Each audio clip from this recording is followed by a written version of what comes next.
TNI jebak Jenderal OPM Denny Maus, 30 kombatan menyerah, 5 pasukan elit kepung Maibad. Aksi Letnan 1 Manfred Fatam yang mengirim ancaman menembak siapapun yang melintas di Maibad membuat Presiden Jokowi dan Panglima TNI murka. Maka 5 pasukan TNI Polri yakni Korps HB Nanggala Kopassus, Satgas Damai Kartens, pasukan Kostrad dan Kopasgat yang dikirim ke Papua awal April silam siaga 1 mengamankan Maibad. OPM pun ciut. Jubir OPM Sebe Sambo mengatakan TNI memobilisasi pasukan di Maibad, Paniai dan Intan Jaya melakukan patroli dan serangan udara. Namun pernyataan itu dibantah Pangkogap Wilhan 3 Legend TNI Richard Tampubolon bahwa tak ada serangan udara dan helikopter, namun membenarkan pasukan mengaman dan melindungi warga dari teror.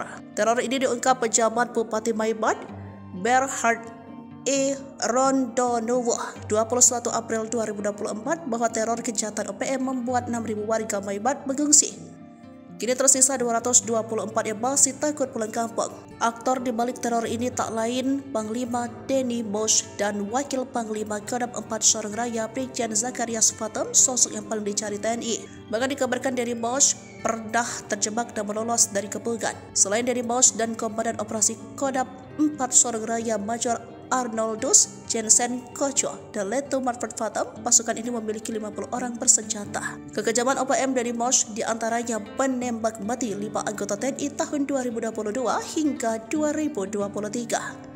Kemudian anak buahnya Manfred Fatam melakukan teror, mengancam warga, menyerang pos TNI dan menyerang pembangunan puskesmas. Hal ini membuat Jokowi marah dan memerintahkan Panglima dan Kapolri mengejar kelompok tersebut. Sejauh ini operasi dilakukan pihak TNI menangkap 2 pelaku penyerangan Poskesor yang menewaskan 4 prajurit, menyadarkan 30 anggota OPM dan menguasai 3 markas penting OPM. Hingga kini Jenderal Denny Maus masih buron dan dalam pengejaran pasukan elit TNI dan Polri.